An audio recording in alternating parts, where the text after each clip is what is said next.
Aryan Khan had survived no hammered the empty streets, hostile takeovers like a warning, and the lonely heights of corporate success. CEO of one of the country's largest corporations was driving home. Disciplined world had prepared him for the sight of a small child sitting alone in the middle of a raging blizzard. The darkness outside matched the city was half asleep under layers of snow, but then the streets nearly deserted. Made him slam the visibility brakes, dropping by the minute. Under a flickering headlights cut through the swirling blizzard. A little girl for a second curled up on the icy thought his stressed mind was playing tricks on her. Her pink jacket was dusted with snow. There she was, her tiny body shivering uncontrollably, curled up beside a frozen sidewalk. Aryan stepped out immediately. Her little pink jacket, barely visible under the thick snowfall. Hey, what are you doing out here all alone? He stopped the car so abruptly that the tires scared and filled with tears. The cold slapped him in the face as soon as he stepped out. Mom said, the kind of icy sting that made breathing difficult.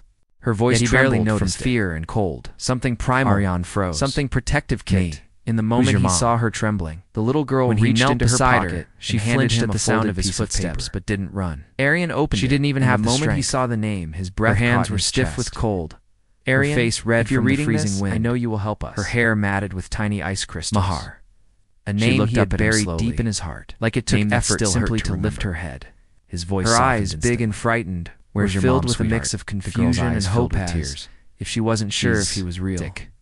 Aryan softened his voice in a way he hadn't in years. I should find you. He asked her gently why she was outside alone. Aryan felt something inside him break. Who brought her here? Without wasting a second. But her answer was something he never expected and rushed her into the car. Mom said, "You're the only one who can help us." Through the storm, the girl explained him harder than the cold. Mahar hadn't eaten properly in days.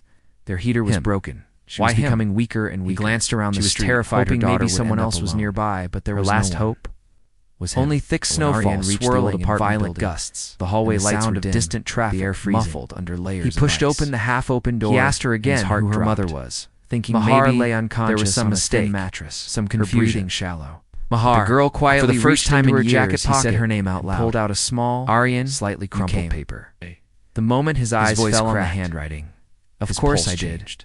He quickly called a doctor, in the air, wrapped blankets around her, switched on a portable Mahar's handwriting, then carried her gently to his car. Even after years, he recognized under the blizzard's white glow, the curve of the letters, realized something, the soft roundness of her script, some bond, the way she always pressed slightly too hard. Some people, no matter how far they go, find their way back into recognition. That little girl shivering in the familiar return memory was the thread that pulled two lost souls back together. Memories of laughter, promises, heartbreak, and silence.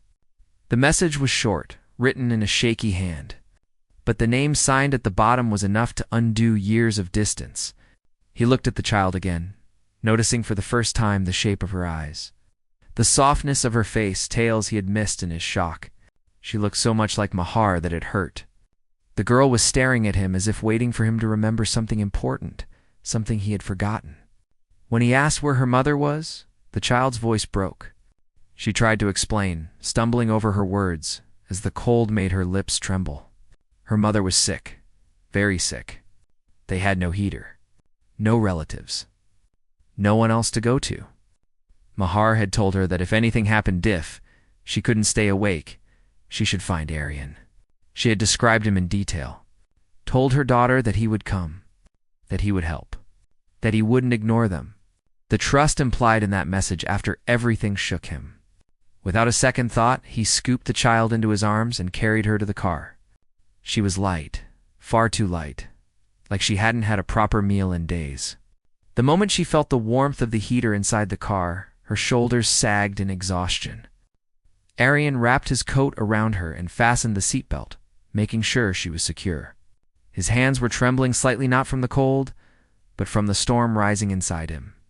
As he drove through the snow-packed roads, the girl told him bits and pieces about the past days. How her mother had tried to keep working despite her illness. How the electricity had cut out in the middle of winter. How Mahar had tried to pretend she was okay so her daughter wouldn't be scared.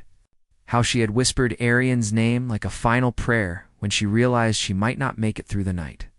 Aryan listened without interrupting, his jaw clenched, his chest heavy. The guilt he thought he had buried resurfaced like a tidal wave. Why hadn't he checked on her all these years? Why had he allowed anger, misunderstandings, and pride to drive such a deep wedge between them? The more the little girl spoke, the more he felt as if fate was punishing him for every moment he had looked away. When they reached the old apartment building, the hallway smelled of dampness and neglect. His heart hammered painfully as he pushed open the half-closed door. And when he finally saw Mahar lying unconscious on that thin, cold mattress, it felt like time stopped altogether.